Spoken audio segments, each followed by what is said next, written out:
How are you guys doing? Today is Monday, December 19th, 2022.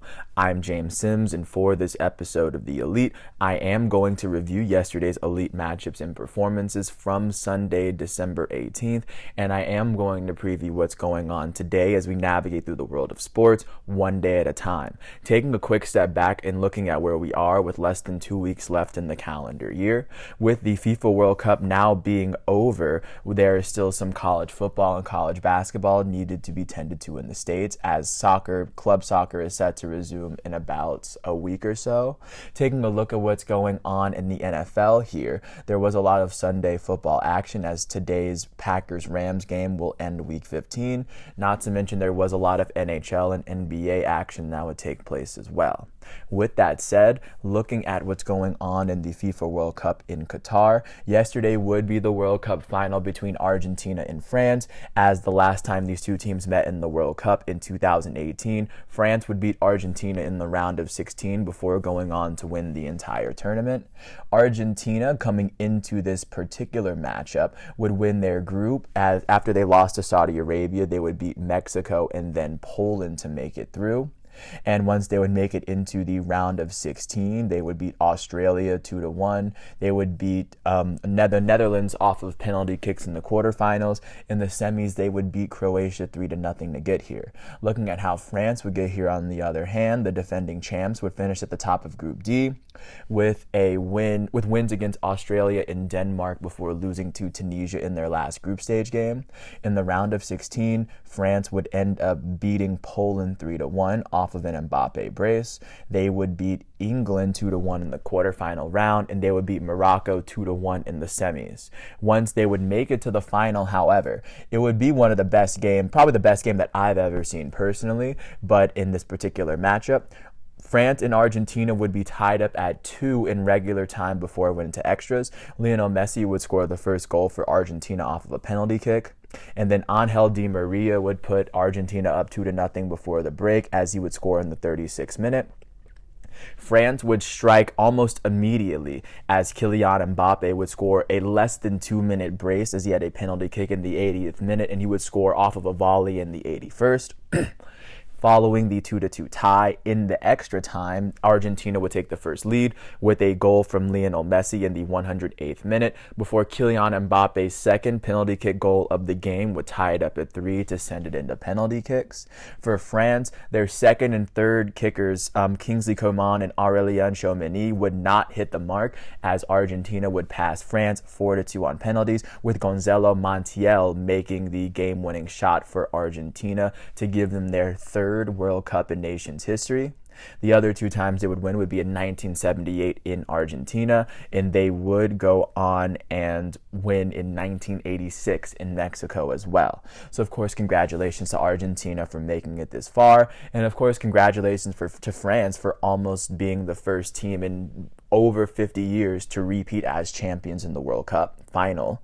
And then, of course, using that to transition into what's going on with college sports, I will follow this up with championship profiles and the awards that were given out in the tournament. Taking a look at what's going on with college football. There were no bowl games yesterday, but there is going to be the Myrtle Beach Bowl today at 2:30 on ESPN in Conway, South Carolina.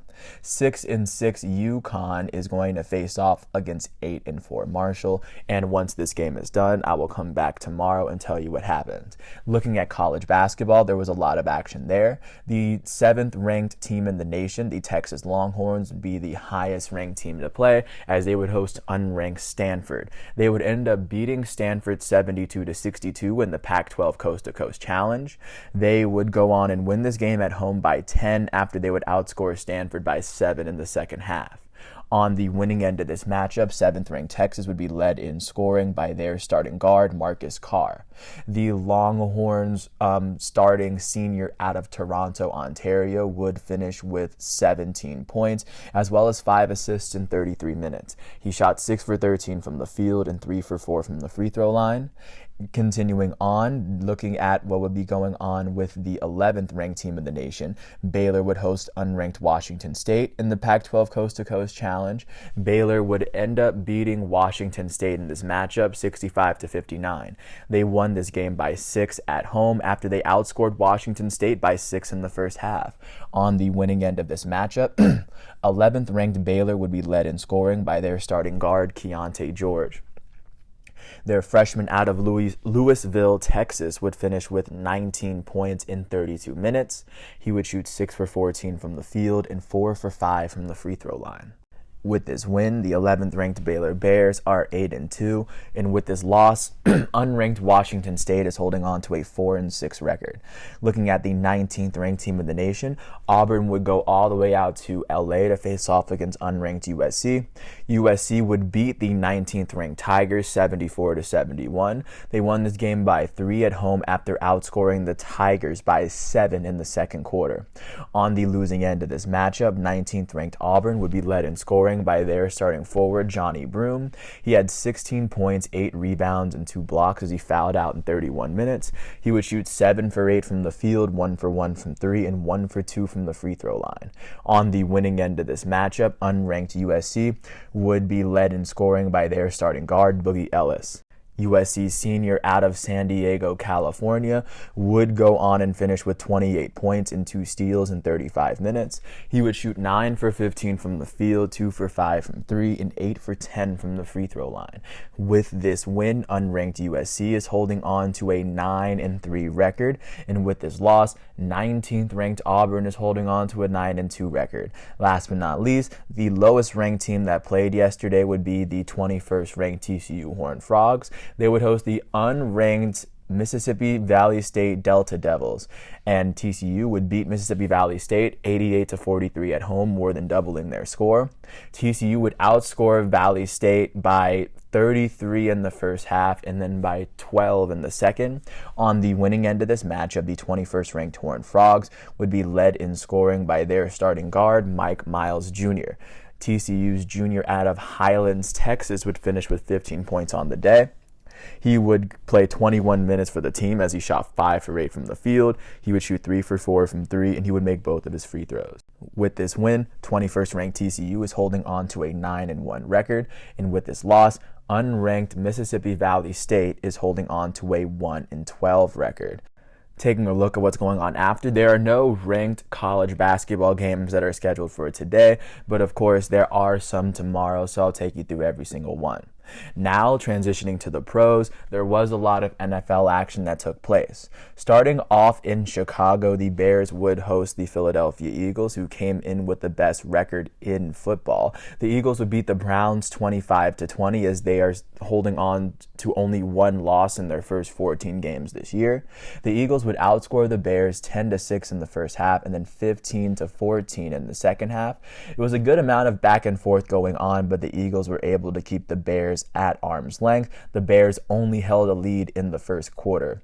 On the losing end of this matchup, the hometown Chicago Bears were led out by their young elite starting quarterback out of Ohio State, Justin Fields. Fields would complete 14 of his 21 passes. He threw for 152 yards and 2 touchdowns. He had 95 rushing yards as well, giving him 247 total yards. Chicago's second leading rusher, David Montgomery, would have 12 carries for 53 yards and a rushing touchdown. He had 38 yards through the air, giving him 91 total yards of offense. Chicago's leading tackler on the defensive side would be Nicholas Morrow. The Bears linebacker out of Huntsville, Alabama, would go on and finish with 11 total tackles on the day as he had a tackle for loss. The Bears as a team would combine for 1 sack and 2 interceptions.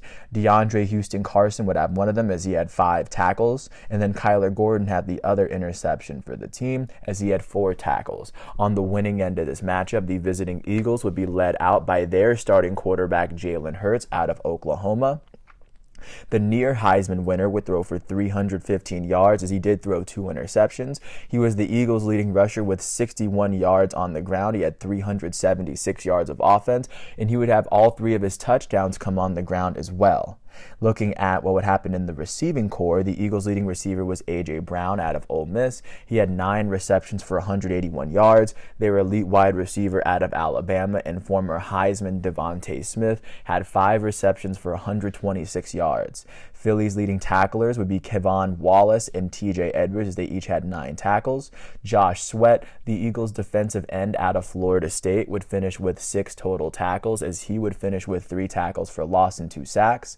Hassan Reddick and Jason Hargrave would finish with 2 sacks each as well. And with this win on the road, the Philadelphia Eagles are 13-1. With 3 games left in their schedule, they have 3 more wins than the second-place Dallas Cowboys in their division. They have not yet clinched the division, but they have clinched a playoff spot. Looking at where they sit in the playoff picture, they have 2 more wins than the second-place team in the NFC, the Minnesota Vikings. The Eagles are on a 5-game winning streak. Only the San Francisco 49ers hold a longer active winning streak in the NFC. With this home loss, the Chicago Bears are 3-11. With 3 games left in their NFL schedule, they have 8 less wins than the division-leading Minnesota Vikings. Looking at where they sit in the NFC, they have 4 less wins than the 7-seed Commanders. They are, of course, eliminated from the playoffs. They're holding on to the worst record in the NFC, as a matter of fact. In the NFL, only the Houston Texans have a worse record than the Bears. The Bears are on a 7-game losing streak. As of right now, the Bears' 7-game losing streak is second to the Texans for the longest active losing streak in the NFL. The Bears have the longest active losing streak in the NFC. Transitioning into what's going on in New Orleans, the Saints would host their division rivals, the Atlanta Falcons. The Saints would beat the Falcons 21-18 at home in a game that my brother went to. The Saints would outscore the Falcons 14-3 in the first half, as the Falcons outscored the Saints 15-7 in the second half. On the losing end of this matchup, the visiting Falcons were led out by their rookie starting quarterback out of Cincinnati, Desmond Ridder. Their 3rd-round pick from this year's draft would throw for 97 yards. He had 38 yards on the ground, giving him 135 total for the day.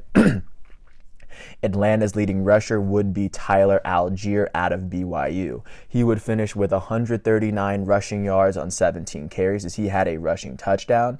Atlanta's second leading rusher would be Cordero Patterson, as their running back out of Tennessee, would finish with 52 yards off of 14 carries, as he had a rushing touchdown. Atlanta's leading tackler on the defensive side would be Rashaan Evans out of Alabama. He would finish with 10 total tackles. He would also have a tackle for loss and a sack for a team that combined for 2 sacks all day. On the winning end of this matchup, the hometown New Orleans Saints were led out by their starting quarterback, Andy Dalton. Dalton would throw for 151 yards and 2 touchdowns. He also had a rushing yard. New Orleans' other quarterback, Taysom Hill, would throw for 80 yards as he threw a touchdown. Taysom Hill would also have 30 rushing yards. He would combine for 110 yards for New Orleans. The Saints' elite running back, Alvin Kamara out of Tennessee, would finish with 21 carries for 91 rushing yards. He also had 13 yards through the air to give him 104 for the day. The Saints' leading receiver would be Rashid Shaheed out of Weber State. He would go on and finish with 3 receptions for 95 yards, as he had a receiving touchdown. Jawan Johnson, the Saints receiver out of Oregon, would finish with 67 receiving yards off of 4 receptions. He had 2 receiving touchdowns. The Saints' leading tackler would be Demario Davis. Their linebacker out of Arkansas State would finish with 8 total tackles.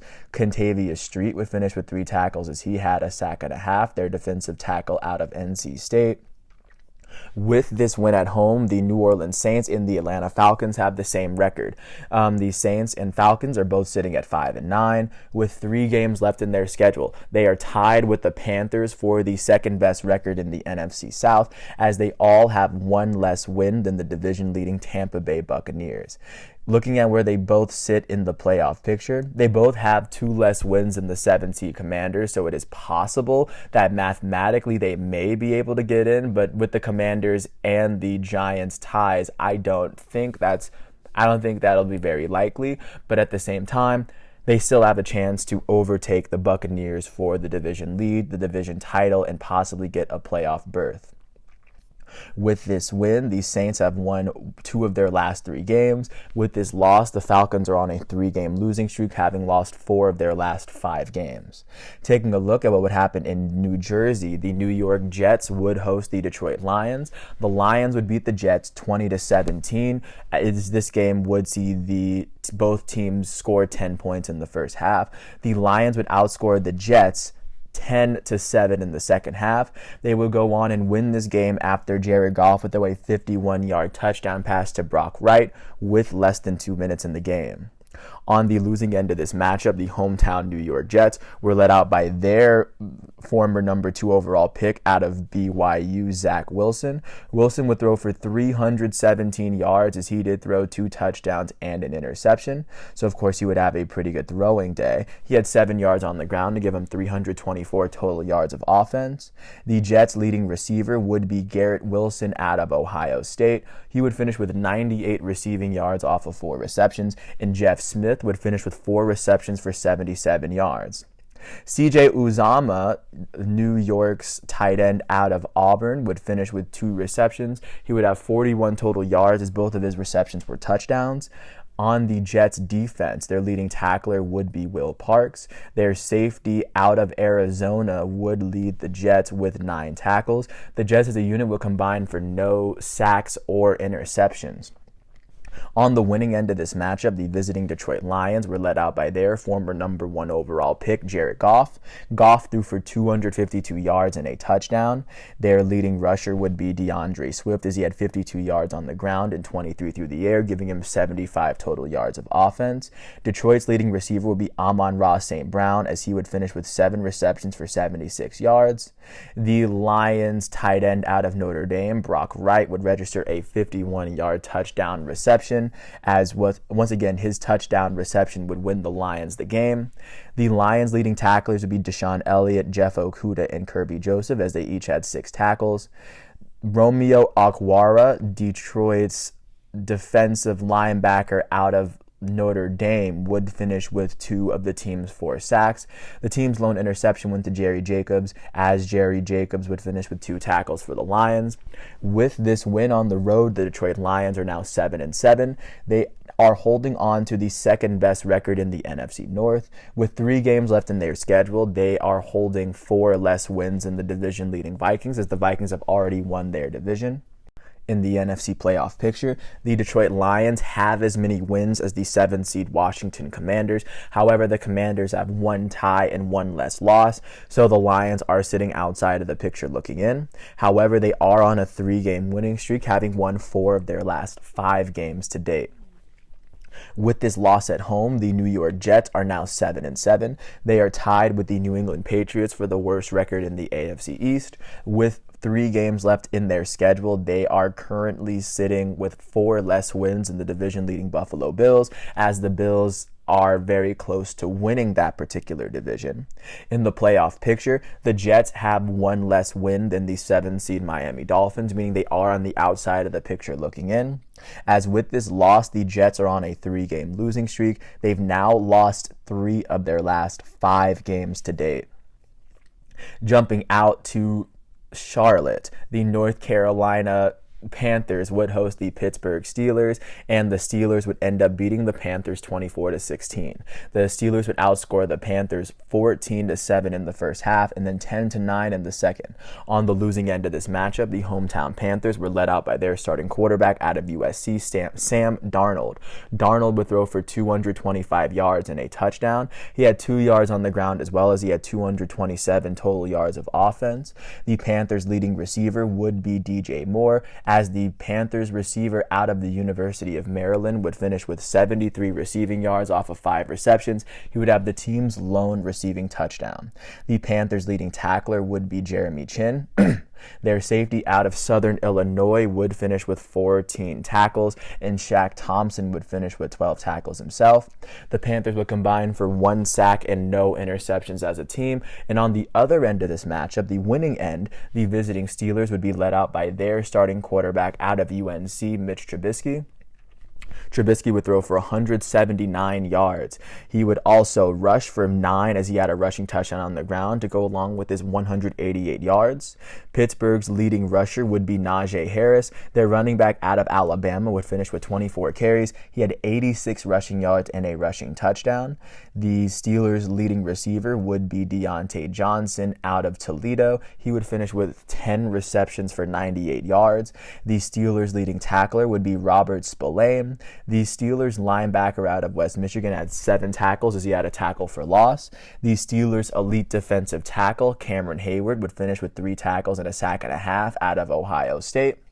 Staying on the defensive side, their elite defensive end / linebacker from Wisconsin, TJ Watt, the reigning defensive player of the year, would finish with 2 tackles as he had a sack and a half. He would also finish with a tackle for loss. The Steelers would combine for 4 sacks as a team, as with this win, the Steelers are 6-8. They are tied with the Cleveland Browns for the worst record in the AFC North. With 3 games left in their schedule, they have 4 less wins than the division-leading Cincinnati Bengals.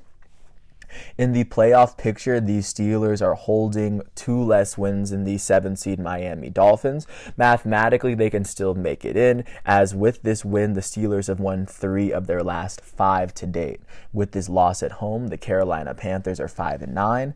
They are currently tied with the Saints and the Falcons for the second best record in the NFC South. As of right now, they have only 1 less win than the division-leading Tampa Bay Buccaneers, as they have 3 games left in their schedule. Considering it's very unlikely that they're going to make the playoffs for a wild card seed, their best shot is to win the division, as they just sit right behind the Buccaneers. With this loss, the Carolina Panthers have lost 2 of their last 5 games to date. Taking a look now at what would happen in Jacksonville, the Jaguars would host the Dallas Cowboys, as the Cowboys are fighting for playoff positioning. The Jaguars would beat the Cowboys at home in overtime 40-34, as the winning play in overtime would be a 52-yard pick six by Rayshawn Jenkins, after the Jacksonville Jaguars would tie it up with a field goal at the end of the 4th quarter to send it into overtime in the first place. On the losing end of this matchup, the visiting Dallas Cowboys would be led out by their starting quarterback out of Mississippi State, Dak Prescott. Dak Prescott would throw for 256 yards, 3 touchdowns, and 2 interceptions. His 20 yards on the ground would be 276 total yards of offense.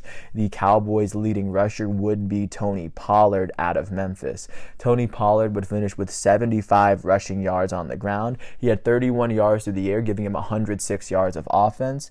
The Cowboys' elite running back out of Ohio State, Ezekiel Elliott, had 16 carries for 58 rushes as he had the team's lone rushing touchdown. Elliott's 13 yards through the air would give him 71 yards of offense. The Cowboys' leading receiver would be CeeDee Lamb out of Oklahoma. He had 7 receptions for 126 yards. And then the Cowboys' second leading receiver, Noah Brown out of Ohio State, would finish with 49 yards off of 6 receptions as he had 2 receiving touchdowns. The Cowboys' leading tackler would be Damone Clark. Their linebacker out of LSU would finish with 9 total tackles on the day. The Cowboys' lone sack would go to their elite linebacker Micah Parsons, as he had 2 tackles on the day. And the Cowboys' lone interception would go to Deron Bland. He would go on and have 6 tackles for the Cowboys as well. And on the winning end of this matchup, the hometown Jacksonville Jaguars were led out by their young elite starting quarterback out of Clemson and former number 1 overall pick, Trevor Lawrence. Lawrence would complete 27 of his 42 passes. He threw for 318 yards, 4 touchdowns, and he did throw an interception. Lawrence had 21 yards on the ground as he would go on and finish with 339 yards of offense. The Jaguars' leading rusher was Travis Etienne Jr. He had 19 carries for 103 yards as he had 24 yards through the air. He had 127 yards of offense. The Jaguars' leading receiver would be Zay Jones out of Eastern Carolina. He would finish with 6 receptions for 109 yards as he had 3 receiving touchdowns. Christian Kirk would finish with 6 receptions for 92 yards. The Jaguars' leading tackler would be Rayshawn Jenkins, the player who had the pick six, as the Jaguars safety out of Miami had 18 tackles on the day, and not to mention he had 2 interceptions on the day. One of them would be the game-winning pick six. Foyesade Olokun would finish with 14 tackles himself. Arden Key, the Jaguars defensive end out of LSU, would finish with a sack and a half as well. The Jaguars would combine for 3 sacks, as both of the interceptions went to Rayshawn Jenkins. With this win at home, the Jacksonville Jaguars are 6-8. With 3 games left in their schedule, they have only 1 less win than the division-leading Tennessee Titans. In the playoff picture as of right now, they have 2 less wins than the 7-seed Miami Dolphins. It's going to be possibly easier for them to try to win their division than it would be for them to try to make the wild card, even though both options are possible. With this win, the Jaguars are on a 2-game winning streak, and they've won 3 of their last 5 games to date. And with this overtime loss, the Dallas Cowboys are 10-4. They are holding on to the second best record in the NFC East. With 3 games left in their schedule, they are sitting 3 wins behind the division-leading Philadelphia Eagles. As of right now, the Eagles have yet to clinch the division, but I imagine they should do it in the next couple of games if they don't lose out completely. However, in the playoff picture, the Dallas Cowboys are holding on to that top wild card spot with 2 more wins than the 6th-seed New York Giants for right now. The Cowboys have lost only 1 of their last 5 games to date with this 1 loss. Now taking a look at what would happen in Houston, the Texans would go on and host the Kansas City Chiefs. In another game that would go to overtime, the Chiefs would end up beating the Texans 30-24 off of Jerick McKinnon's 26-yard touchdown run. On the losing end of this matchup, the hometown Houston Texans, by the way, would come in with the worst record. They would be led out by their starting quarterback, Davis Mills. Mills threw for 121 yards and 2 touchdowns. He had 21 rushing yards and a rushing touchdown, as he had 142 total yards of offense with his 3 touchdowns. Houston's leading rusher would be Royce Freeman out of Oregon. He would finish with 51 rushing yards on 11 attempts. The Texans' leading tackler on the defensive side would be Christian Harris. The Texans' linebacker out of Alabama would finish with 14 tackles for the day and 3 tackles for loss. Jalen Petre finished with 13 tackles. Christian Kirksey and Tremon Smith would finish with 11 tackles each, as Kirksey would finish with a sack and a tackle for loss. Tremon Smith would finish with a tackle for loss as well. The Texans would combine for 2 sacks and no interceptions as a defense. On the winning end of this matchup, the visiting Kansas City Chiefs would be led out by their elite starting quarterback, the $500 million man, Patrick Mahomes. Mahomes would end up completing 36 of his 41 passes. He threw for 336 yards and 2 touchdowns. The former MVP would rush for 33 yards, an additional touchdown there. He had 369 total yards of offense. The Chiefs' leading rusher would be Isaiah Pacheco, as he had 15 carries for 86 yards. The Chiefs' second leading rusher, Jerick McKinnon, had 10 carries for 52 yards, as he had a rushing touchdown. His 70 receiving yards and receiving touchdown would give him 122 yards of offense. He would have 2 total touchdowns to help the Chiefs. The Chiefs' leading receiver would be their elite tight end out of Cincy, Travis Kelce. He had 10 receptions for 105 yards. Kansas City's wide receiver out of USC, Juju Smith-Schuster, had 10 receptions for 88 yards. The Chiefs' leading tackler would be Nick Bolton. Kansas City's linebacker out of Mizzou would go on and finish the game with 7 tackles, as the Chiefs as a unit would combine for just 1 sack and no interceptions. With this win, the Kansas City Chiefs are 11-3. They hold the best record in the AFC West. With 3 games left in their schedule, they have 3 more wins than the second-place Los Angeles Chargers. In the playoff picture, they have already clinched their division, as they are holding on to the best record in the AFC, tied with the Buffalo Bills, as a matter of fact. Only the Philadelphia Eagles have a better record than the Chiefs do in the NFL outright. And taking a look at where they sit now, they're on a 2-game winning streak, having won 4 of their last 5. And with this loss, the Houston Texans are now sitting at 1-12-1. They hold the worst record in the AFC South, as they have 6 less wins than the division-leading Tennessee Titans. Overall, they have the worst record in the entire NFL right now. I imagine they're the only team with less than 3 wins right now, and considering they also have a tie, I imagine within this next couple games they should be able to clinch the number 1 pick in this upcoming draft for 2023. Not to mention that with this loss, the Texans are on a 9-game losing streak. That is the longest active losing streak in the NFL. 2 longer than the Chicago Bears of the NFC. Now, taking a look at what would happen in Mile High City, the Denver Broncos would host the Arizona Cardinals. The Broncos would end up beating the Cardinals 24-15 at home. The Cardinals would outscore the Broncos 6-3 in the first half before the Broncos outscored the Cardinals 21-9 in the second half. On the losing end of this matchup, the visiting Cardinals would be led in passing yards by Trace McSorley out of Penn State. McSorley would end up throwing for 95 yards as he threw 2 interceptions. He also had 8 yards, which would give him 103 yards of offense. Their other quarterback, Colt McCoy out of Texas, would end up throwing for 78 yards as he threw an interception. He also had 2 rushing yards. Arizona's leading rusher would be James Conner out of Pitt. He would finish with 16 carries for 63 rushing yards as he had a rushing touchdown. His 28 yards through the air would give him 91 yards of offense. The Cardinals' elite wide receiver, DeAndre Hopkins, had seven receptions for 60 receiving yards. The Cardinals' leading tackler would be Jalen Thompson. Their safety out of Washington State would finish with 9 tackles on the day. J.J. Watt, the Cardinals' future Hall of Famer out of Wisconsin, would finish with 5 tackles as he had 3 of the team's 7 sacks. And then the Cardinals' lone interception would go to their elite safety, Budda Baker, who also had 7 tackles for the day. On the winning end of this matchup, the hometown Denver Broncos would be led out by their new starting quarterback out of Boise State for the time being, Brett Rypien. Rypien would throw for 197 yards, a touchdown, and an interception. The Broncos' leading rusher would be Latavius Murray out of UCF. UCF's Latavius Murray would finish with 24 carries for 130 rushing yards. He would have a rushing touchdown as his 12 yards through the air gave him 142 yards of offense. The Broncos' leading receiver was Jerry Jeudy out of Alabama, finishing with 7 receptions for 76 yards. The Broncos' leading tacklers were Alex Singleton and Josie Jewell as they each had 10. Deshaun Williams would finish with 5 tackles for the day as the Broncos defensive tackle out of Clemson had 2.5 sacks and 2 tackles for loss. The Broncos' Justin Simmons out of Boston College would finish with 2 of the team's interceptions, as alongside his 2 interceptions he would have 4 tackles.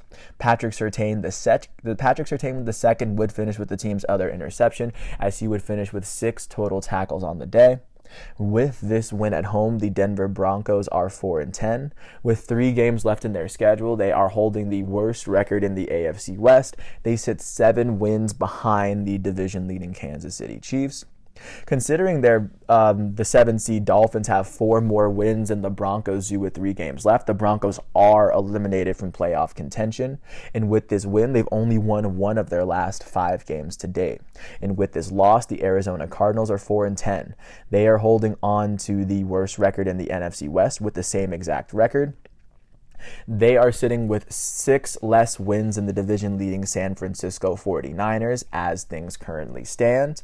In the playoff picture, the Arizona Cardinals have 3 less wins than the Commanders, who are holding that 7th seed. But because the Commanders have a tie, the Cardinals can't actually catch up to them in either way, so they are eliminated from playoff contention. The Cardinals are on a 4-game losing streak, meaning that they've lost 4 of their last 5 games to date. Using that to segue into Las Vegas, the Raiders would host the New England Patriots from the East Coast. The Raiders would beat the Patriots at home 30-24. They would outscore the Patriots 17-3 in the first half. The Patriots would outscore the Raiders 21-13 in the second. The Patriots would take the lead in the fourth quarter after the Vegas Raiders would tie it up with a touchdown with 30 seconds left. Chandler Jones' 48-yard fumble return scoop and score would give the Raiders their 6th win of the season in what would be a very stressful last 3 minutes for both Raiders and Patriots fans. On the losing end of this matchup, the visiting Pats were led out by their former Pro Bowl quarterback out of Alabama, Mac Jones. Mac Jones threw for 112 yards as he had 10 yards on the ground. That would be 122 yards of offense. The Patriots' leading rusher would be Ramondre Stevenson out of Oklahoma. He would finish with 19 carries for 172 rushing yards and a rushing touchdown. The Patriots' leading tackler on the defensive end would be Ja'Whaun Bentley. The Patriots linebacker out of Purdue would finish with 10 total tackles on the day. He had a sack and a tackle for loss for the team as they combined for 3 sacks and 1 interception as a team. The 1 interception would go to Kyle Duggar. The Patriots safety out of Lenoir-Rhyne would go on and finish with 6 total tackles alongside a 16-yard pick six. On the winning end of this matchup, the hometown Las Vegas Raiders were led by their starting quarterback out of Fresno State, Derek Carr. Carr would throw for 231 yards, 3 touchdowns, and an interception. The Raiders' elite running back out of Alabama, Josh Jacobs, had 22 carries for 93 rushing yards. He had 17 yards through the air. He had 110 yards of offense. The Raiders' leading receiver would be Keelan Cole. Their wide receiver out of Kentucky Wesleyan would finish with 2 receptions for 50 yards as he did have a receiving touchdown. The Vegas Raiders' leading tackler would be Luke Masterson. Their linebacker out of Wake Forest would finish with 11 total tackles for the day. The Raiders would combine for no sacks or interceptions. However, with this win, they are now 6-8 this year. They hold the 3rd best record in the AFC West as they have 5 less wins than the division-leading Kansas City Chiefs with 3 games to go. In the playoff picture, they have 2 less wins than the 7th seed Miami Dolphins. That is their only way into the playoffs right now. But with this win, the Raiders have won 4 of their last 5 games to date. With this loss, the New England Patriots are 7-7. They are tied with the New York Jets for the worst record in the AFC East. They have 4 less wins than the division-leading Buffalo Bills, as of course they cannot qualify for the division. However, they have 1 less win than the 7th seed Dolphins as they can enter the playoffs through the wild card. With this loss, the Patriots have lost 3 of their last 5 games to date. Using this all to segue into what would be going on in Los Angeles, the Chargers would host the Tennessee Titans. The Chargers would go on and beat the Titans 17-14. Both teams would score a touchdown in the first half. However, the Chargers would take advantage in the second half of this game. After the Tennessee Titans would tie it up with less than a minute left, the Chargers would drive it down the length of the field, and Cameron Dicker's 43-yard field goal would win the game for the Chargers in crunch time. On the losing end of this matchup, the visiting Tennessee Titans were led out by their starting quarterback, Ryan Tannehill, out of Texas A&M. Ryan Tannehill would end up throwing for 165 yards as he threw an interception. He had a rushing touchdown on the ground as well. That was his only touchdown of the day. The Titans' leading rusher would be their elite running back, Derrick Henry, out of Alabama. The former Heisman winner had 21 carries for 104 yards and a rushing touchdown. He was also the team's leading receiver with 59 yards, giving him 163 yards of offense. The Titans' leading tackler on the defensive side would be Greg Mabin. Their cornerback out of Iowa would go on and finish with 9 total tackles on the day. And then DeMarcus Walker would finish with 5 tackles as he would finish with 2 of the team's 3 sacks. Kevin Byard and Joshua Kalu had both of the Titans' interceptions. Kevin Byard would finish with 5 tackles as Joshua Kalu would go on and finish with 2 tackles alongside his interception. On the winning end of this particular matchup, the LA Chargers would be led in scoring by their elite starting quarterback out of Oregon, Justin Herbert.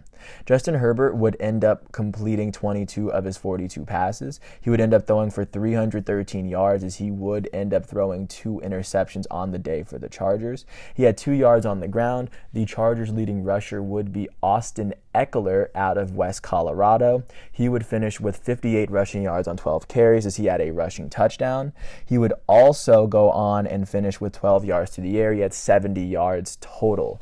The Chargers' leading tackler would be Drew Tranquill. LA's linebacker out of Notre Dame would finish with 10 total tackles as he would finish with a sack and a tackle for loss as well.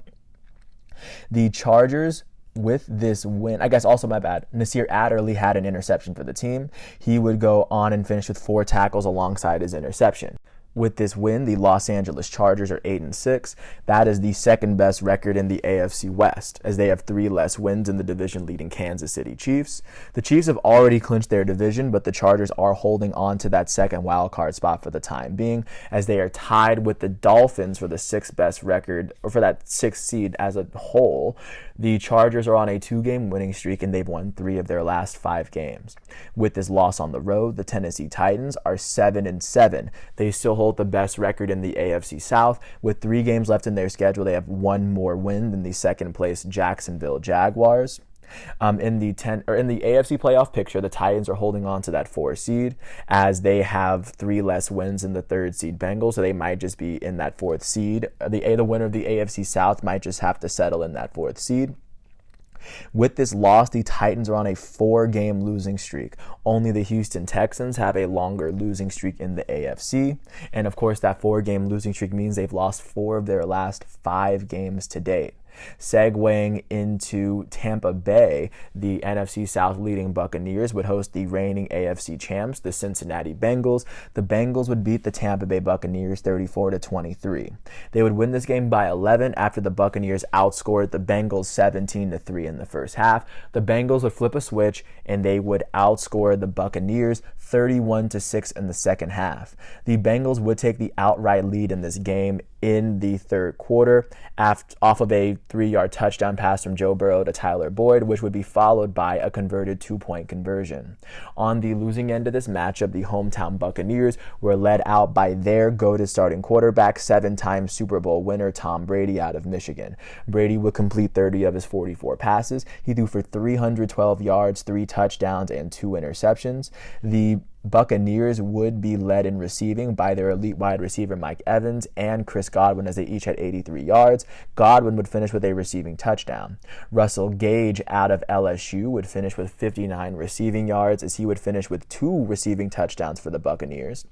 And then Leonard Fournette, their leading rusher, had 44 rushing yards and 30 receiving. He had 74 yards of offense.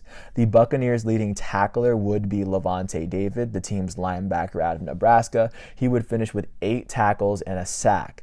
The Buccaneers would combine for 2 sacks and 1 interception as a team, as their 1 interception went to Carlton Davis, who had 6 tackles.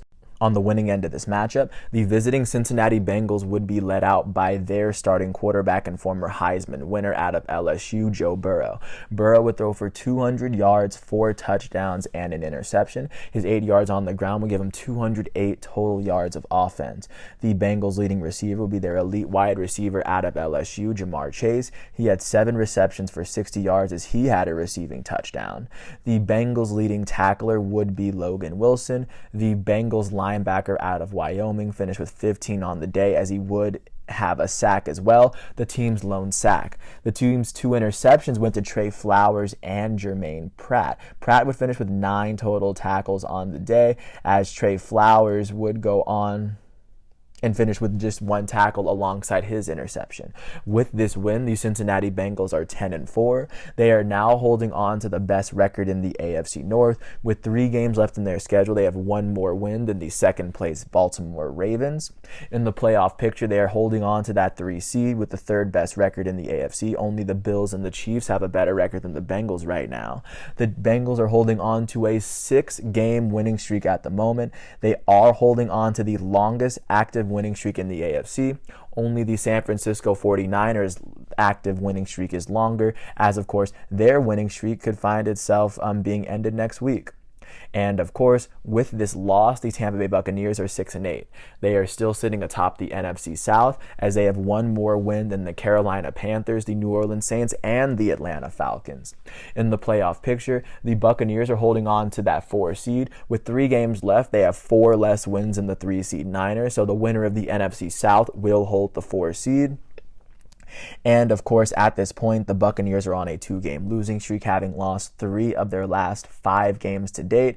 And right now, they're 0-5 against non-conference opponents. Last but not least, in the nation's capital, this nation's capital at least, the Washington Commanders would host the New York Giants from their own division.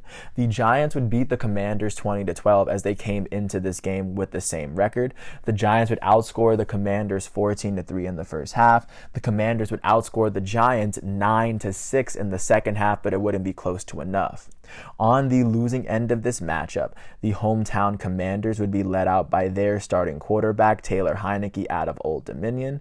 Taylor Heinicke would find himself throwing for 249 yards and a touchdown. His 33 yards on the ground would give him 282 yards of offense. The Commanders' leading rusher out of Alabama, Brian Robinson Jr., would finish with 12 carries for 89 yards. He had 18 yards off of one reception, which would give him 107 yards of offense. Their leading receiver would be Jahan Dotson out of Penn State. Their rookie would finish with 4 receptions for 105 yards as he had the team's lone receiving touchdown. The Commanders would be led in tackles by Bobby McCain. Washington's safety out of Memphis would lead the Commanders with 11 tackles. As a unit, the Commanders would combine for no sacks or interceptions. On the winning end of this matchup, the visiting New York Giants were led out by their starting quarterback out of Duke, Daniel Jones. Jones threw for 160 yards as he ran for 35. He had 195 yards of offense. The Giants' leading rusher was their elite running back out of Penn State, Saquon Barkley. He had 18 carries for 87 yards as he had the team's lone rushing touchdown. His 33 yards through the air would give him 120 yards of offense. The Giants' leading tackler would be Kayvon Thibodeau, their fifth overall pick this year out of Oregon. He would go on and finish with a combined 12 tackles, 3 tackles for a loss, and he would have one of the team's 3 sacks. With this win on the road, the New York Giants are holding on to an 8-5-1 record. With 3 games left in their schedule, they are holding 5 less wins than the division-leading Philadelphia Eagles. In the playoff picture, the Giants are holding on to that second wildcard spot with 2 less wins than the 5th seed Dallas Cowboys. The Giants have won only 1 of their last 5 games to date. And with this loss, the Washington Commanders are now 7-6-1. They hold the worst record in the NFC East as they have 6 less wins than the division-leading Philadelphia Eagles. In the playoff picture, the Washington Commanders are holding on to that 7th seed. They are sitting with just that 1 tie ahead of the 7-7 Seattle Seahawks and the 7-7 Detroit Lions with 3 games left. As of right now, the Commanders have lost 1 of their last 5 games to date. So, of course, that brings us full circle to where we are today. To end off Week 15, tonight, the 5-8 Green Bay Packers are set to host the 4-9 defending NFL Super Bowl champions LA Rams, who have already clinched a losing record this season. Moving on to the arena sports, the NHL would see a good amount of action. Starting off in Minnesota, the Wild would host the Ottawa Senators. Minnesota would beat Ottawa at home, and this game would be 4-2. The top star of this matchup would be Minnesota's left winger out of Russia, Kirill Kaprizov. He would finish with a goal and 2 assists. Minnesota's right winger, Matt Zuccarello, would be at the third star as he had a goal and an assist. As with this win on the road, the Minnesota Wild are holding on to an 18-11-2 record. As of right now, they're 38 points in 31 games is the 3rd best record in the Central Division. They sit 4 points behind the division-leading Dallas Stars. The Wild are on a 5-game winning streak. As of right now, the Wild's active winning streak is the longest active winning streak in the West. Only the New York Rangers hold a longer active winning streak in the NHL than the Wild do. Alongside Minnesota's 5-game winning streak, they've won 8 of their last 10 games. With this loss, the Ottawa Senators are 14-15-2. Their 30 points in 31 games is tied with the Montreal Canadiens for the worst record in the Atlantic Division. The Philadelphia Flyers and the Blue Jackets are the teams in the East with worse records right now than Ottawa. With this loss, the Senators they've lost 4 of their last 10 as they sit 20 points behind the division-leading Boston Bruins. Jumping out to Charlotte, to Raleigh, the Carolina Hurricanes would host the Pittsburgh Penguins. This game would see the Hurricanes win it 3-2. The Penguins would hold a 2-1 lead in the third period as the Hurricanes would take the go-ahead goal lead from Jordan Staal for his 8th of the season. The top star would be Carolina's center out of Hastings, Michigan, Derek Stepan. He would finish with a goal and an assist. Jordan Staal, Carolina's center with the game winner, would be the second star as he had a goal and an assist. Carolina's defender, Brady Skjei, would finish with a goal and an assist as he would get the third star of the day. With this win at home, the Carolina Hurricanes hold on to an NHL record of 19-6-6. Their 44 points in 31 games is tied with the New Jersey Devils for the best record in the Metropolitan Division right now. The only team that sits ahead of them in the East is the Boston Bruins, as in their division they also sit 3 points ahead of the third place New York Rangers. The Hurricanes are holding on to a 5-game winning streak. Only the New York Rangers have a longer active winning streak in the East, as the Hurricanes have won 9 of their last 10 games as a team. With this loss, the Pittsburgh Penguins are 18-9-4. That would end the Penguins' winning streak, as with this loss they now have 40 points in 31 games. That is the 4th best record in the Metropolitan Division. They sit 4 points behind the Devils and the Hurricanes, who are tied for the best record. With this loss, the Penguins have lost 3 of their last 10 games to date. Jumping out to Chicago, the Blackhawks would host the New York Rangers. The Rangers would beat the Blackhawks 7-1 as the Rangers scored the first 3 goals and the last 4 goals of the game. The top star would go to New York's left winger out of Russia, Artemi Panarin. He would finish with a goal and 2 assists. The Rangers defender Adam Fox would be the second star as he would finish with 3 assists, and then New York's right winger Kaapo Kakko would finish with a goal and an assist, as with this win on the road, the New York Rangers still hold the longest active winning streak in the NHL, as they would have to score 7 goals to win their 7th game in a row. They are holding on to an 18-10-5 record. Their 41 points in 33 games is the 3rd best record in the division, as they have 3 less points than the Devils and the Hurricanes, who are tied for the best. The Rangers' 7-game winning streak is longer than any other teams in the NHL right now, as they have won 8 of their last 10 games to date. With this loss at home, the Chicago Blackhawks are 7-19-4. Their 18 points in 30 games is the worst record in the entire NHL. In their Central Division, they are sitting 24 points behind the Dallas Stars. With this loss, the Blackhawks are on a 7-game losing streak. Their 7-game losing streak is the longest active losing streak in the NHL right now. Alongside their 7-game losing streak, the Blackhawks have lost 9 of their last 10 games. Jumping out to America's Pacific Northwest, the Seattle Kraken would host the Winnipeg Jets. The Kraken would beat the Jets at home 3-2.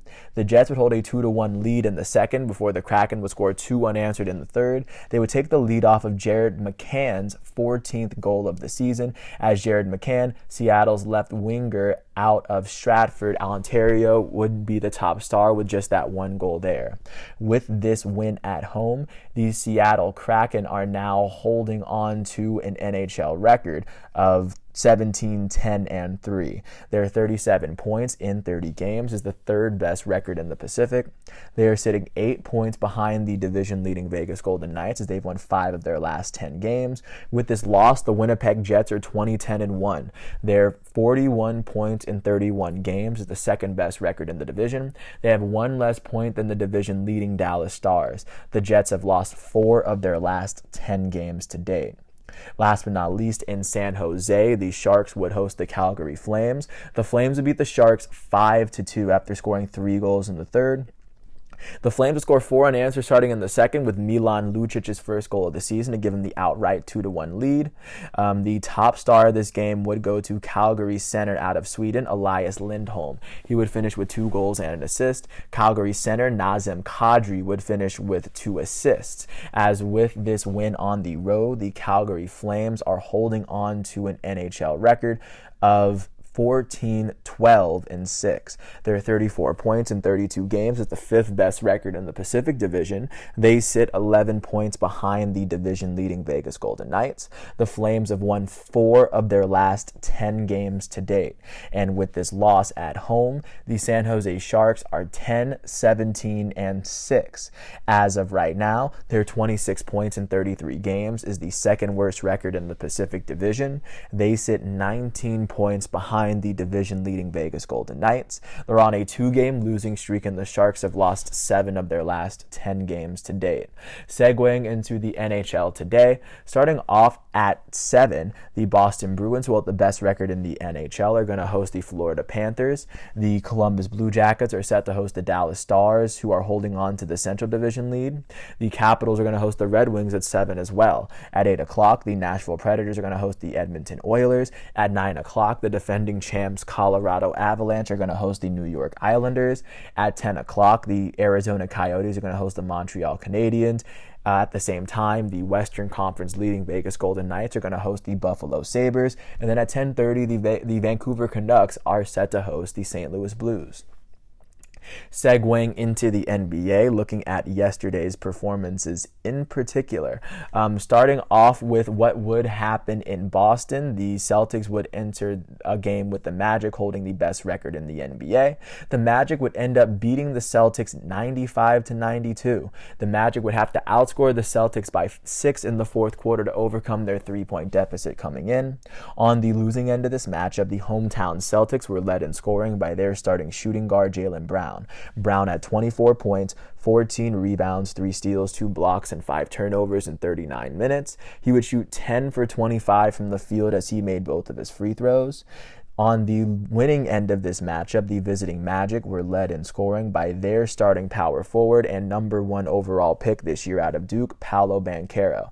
Banchero had 31 points, 6 rebounds, 3 assists, and 2 steals in 34 minutes.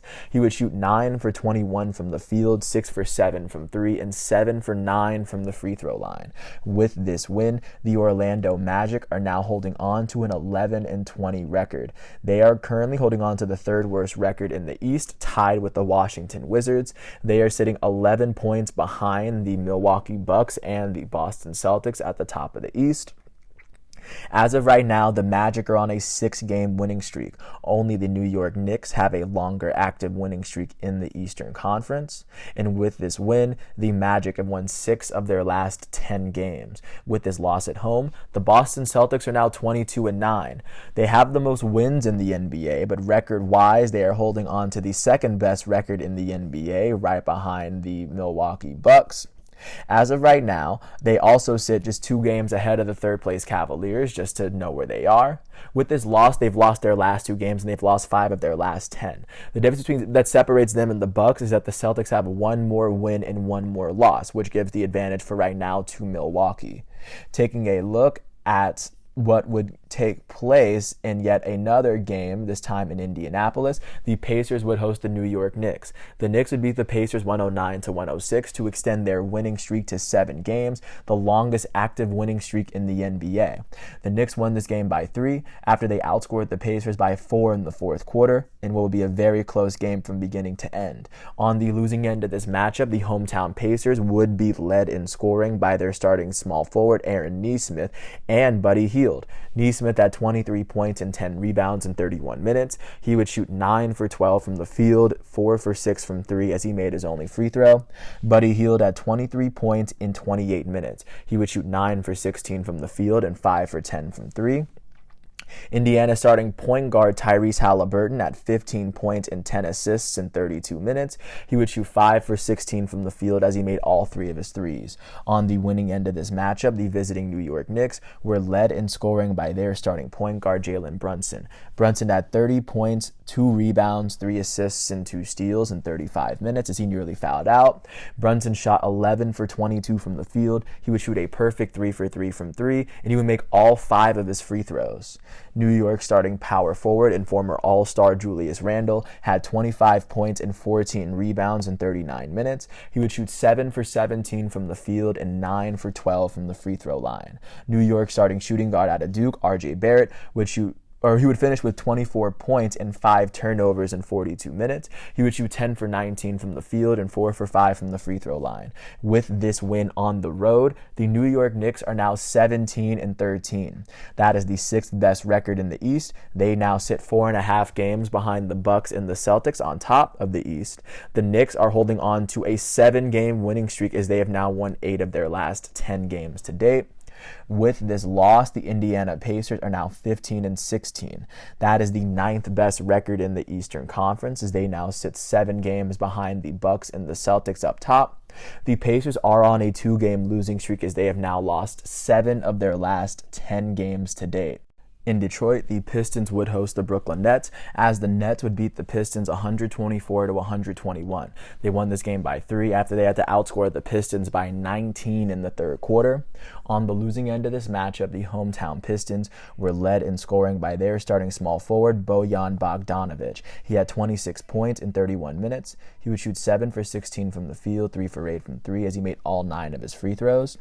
And then on the winning end of this matchup, the visiting Brooklyn Nets were led in scoring by their goated starting power forward and back-to-back finals MVP, Kevin Durant. He would finish with 43 points, 6 rebounds, 2 assists, 2 blocks, and 6 turnovers in 36 minutes. The former MVP and future Hall of Famer would shoot 14 for 22 from the field, 3 for 5 from 3, and 12 for 13 from the free throw line. Brooklyn's elite starting point guard, Kyrie Irving, would finish with 38 points, 6 rebounds, and 3 assists in the 34 minutes. The NBA legend would shoot 13 for 23 from the field, 5 for 10 from 3, and 7 for 8 from the foul line. The Nets' elite starting point guard out of LSU, Ben Simmons, had 4 points, 8 rebounds, and 8 assists in 25 minutes. He would shoot 2 for 5 from the field. With this win on the road, the Brooklyn Nets are now 19-12.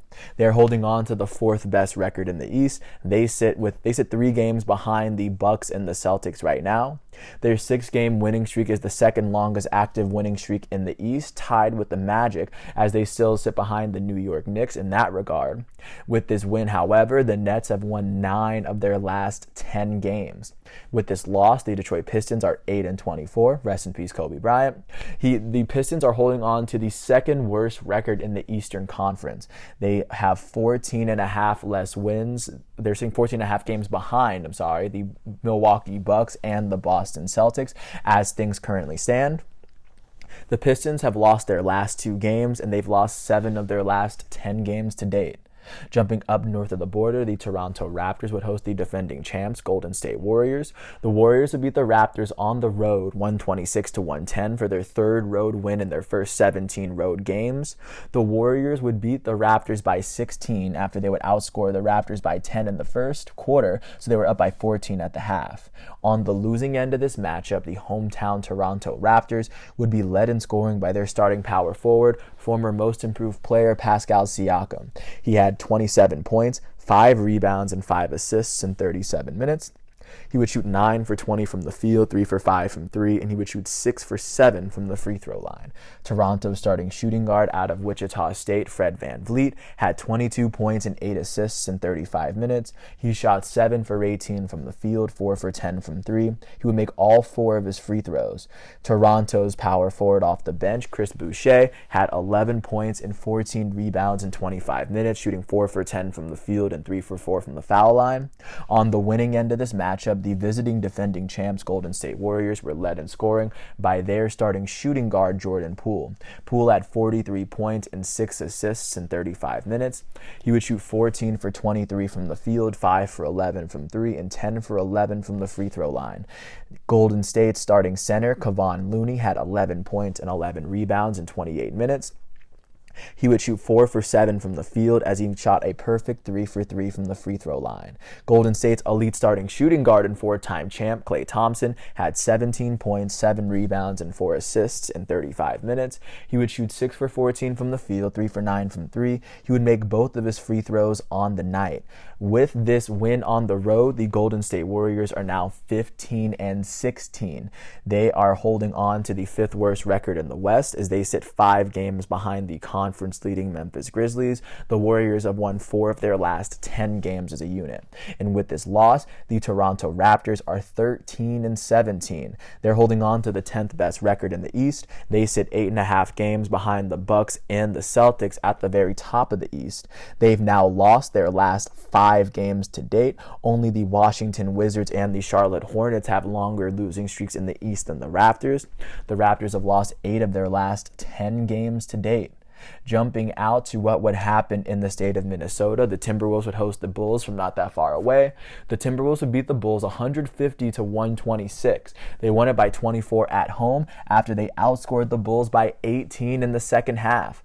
On the losing end of this matchup, the visiting Chicago Bulls were led in scoring by their starting shooting guard out of USC, DeMar DeRozan. He had 29 points, 4 rebounds, 6 assists, and 2 steals in 39 minutes. He shot 10 for 19 from the field, 2 for 4 from 3, and 7 for 9 from the free throw line. Chicago starting center Nikola Vucevic had 23 points, 9 rebounds, 5 assists, and 2 steals in 32 minutes. He would shoot 10 for 15 from the field and 3 for 6 from 3. Chicago starting shooting guard Zach LaVine had 22 points and 6 assists in 31 minutes. He shot 8 for 16 from the field, 3 for 6 from 3, and 3 for 4 from the free throw line. On the winning end of this matchup, the hometown Timberwolves would be led out by their elite starting shooting guard out of Georgia, Anthony Edwards. He had 37 points, 7 rebounds, 11 assists, and 2 steals in 38 minutes. He would shoot 13 for 25 from the field, 4 for 11 from 3, and 7 for 7 from the free throw line. The Timberwolves starting point guard, D'Angelo Russell, had 28 points and 8 assists in 37 minutes. He would shoot 10 for 14 from the field, 7 for 10 from 3, and he would make his only free throw attempt on the night. With this win at home, the Minnesota Timberwolves are holding on to a 15-15 record. As of right now, the Timberwolves are tied with the Mavericks for the 9th best record in the West. They sit 4.5 games behind the conference-leading Memphis Grizzlies. The Timberwolves are on a 2-game winning streak as they've won 5 of their last 10 games to date. With this loss, the Chicago Bulls are 11-18. They hold the 5th worst record in the East, sitting 10 games behind the Bucks and the Celtics up top. The Bulls are on a 4-game losing streak as they've lost 7 of their last 10 games. Jumping up to the Mile High City, the Nuggets would host the Hornets as Nikola Jokic might have put together his best single-game statistical performance. The Nuggets won this game over the Hornets 119-115 as the Hornets did come in with the worst record in the league. The Nuggets won this game by 4 at home after they outscored the Charlotte Hornets by 18 points combined in the middle 2 quarters. On the losing end of this matchup, the visiting Hornets were led in scoring by their elite starting point guard from Los Angeles, LaMelo Ball. He would finish with 31 points, 5 rebounds, and 5 assists in 36 minutes. He shot 10 for 21 from the field, 4 for 9 from 3, as he made all 7 of his free throws. Charlotte starting small forward Gordon Hayward would finish with 15 points and 10 rebounds in 35 minutes. He shot 5 for 11 from the field, 2 for 4 from 3, and 3 for 4 from the foul line. On the winning end of this matchup, the hometown Denver Nuggets were led out by their elite starting center, Nikola Jokic. The reigning back-to-back NBA MVP might have made a case to go back-to-back-to-back. He would finish with 40 points, 27 rebounds, 10 assists, and 2 steals, as he had 5 turnovers in 40 minutes. He would shoot 13 for 26 from the field, 2 for 4 from 3, and 12 for 17 from the free throw line. Denver's starting shooting guard, Kentavious Caldwell-Pope, had 20 points and 5 assists in 32 minutes. He shot 8 for 15 from the field, 4 for 9 from 3 as well. And then Denver starting power forward, Aaron Gordon, had 19 points, 10 rebounds, and 3 steals in 28 minutes. Gordon shot 6 for 9 from the field, 2 for 2 from 3, and 5 for 7 from the free throw line. With this win, the Denver Nuggets are 18-11. They are tied with the New Orleans Pelicans for the 2nd best record in the West. They sit 1 game behind the conference-leading Grizzlies as the Nuggets have won 6 of their last 10 games. With this loss, the Charlotte Hornets are 7-23. They hold the worst record in the entire NBA. They're the only team with less than 8 wins. They sit 14.5 games behind the conference-leading Milwaukee Bucks and the Boston Celtics. The Hornets are on an 8-game losing streak. Only the Washington Wizards have a longer losing streak in the East. The Hornets have lost 9 of their last 10 games to date. Last but not least, the LA Lakers would host the Washington Wizards and give the Wizards their 10th straight loss. The Lakers won this game 119-117 in Crypto.com Arena. They won this game by 2 after they had to outscore the Wizards by 3 in the fourth quarter, and after they already outscored the Wizards by 13 in the second. On the losing end of this matchup, the visiting Wizards were led in scoring by their elite starting shooting guard Bradley Beal. Their shooting guard out of Florida finished with 29 points, 2 rebounds, and 3 assists in 32 minutes. Beal shot 9 for 17 from the field and 11 for 13 from the foul line. Washington starting small forward Kyle Kuzma had 22 points and 16 rebounds in 40 minutes. He would shoot 9 for 18 from the field and 1 for 2 from the free throw line. Washington starting center Kristaps Porzingis had 21 points, 11 rebounds, and 5 assists, as well as 2 steals in 38 minutes. He shot 7 for 18 from the field, and he would shoot 5 for 7 from the free throw line. On the winning end of this matchup, the hometown LA Lakers would be led out by their goated starting small forward, LeBron James.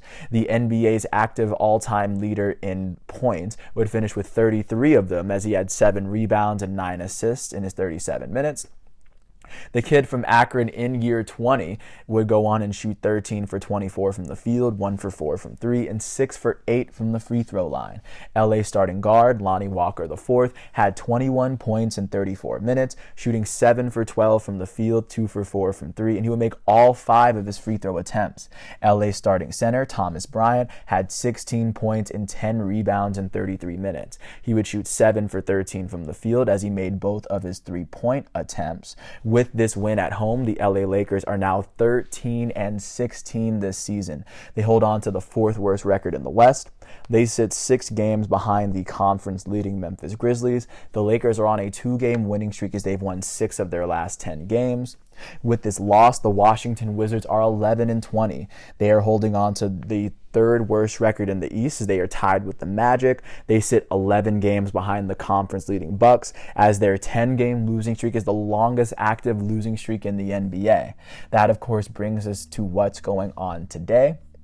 Today is Monday, so of course, starting at the top, the primetime games, the only game is going to be on NBA TV at 9 o'clock, as the 18-12 Phoenix Suns, who hold the 4th best record in the West, are set to host the LA Lakers, who are coming off of a win and are holding the 4th worst record in the West. Looking at what's going on outside of that, at 7, the Cavs are going to host the Jazz, as the Cavs hold the 3rd best record in the East and are one of 3 teams in the NBA so far with 20 wins. At 7 o'clock, the Sixers are going to host the Raptors. At 7:30, the Hawks are going to host the Magic. At 8 o'clock, it'll be a matchup between the 2 worst teams in the West, as the Houston Rockets host the San Antonio Spurs. They coincidentally play in the same state. At 8 o'clock, the Timberwolves are going to host the Mavericks, and the Pelicans are going to host the Bucks, as the Bucks now hold the best winning percentage in the NBA. And of course, the Pelicans are sitting right outside of the top of the West. At the same time, at 8, the OKC Thunder are going to host the Portland Trailblazers. And then at 10, the Sacramento Kings are going to host the Charlotte Hornets, as the Hornets hold the worst record in basketball right now. But of course, I want to thank the ESPN, the FIFA, college, NCAA, NFL, NHL, and NBA sites for giving me all the facts and figures that I needed to do this episode. And of course, I apologize for the names that I butchered. I plan on getting better with them. Thanks for listening. I hope all is well, and I will catch you with more tomorrow. Peace out. I'm James Sims, and this is The Elite. Wait, congratulations to Argentina. Y'all definitely deserved it. And of course, congratulations to France too, for what possibly was the game or the match of the century, quite possibly my lifetime, but who knows. Peace out.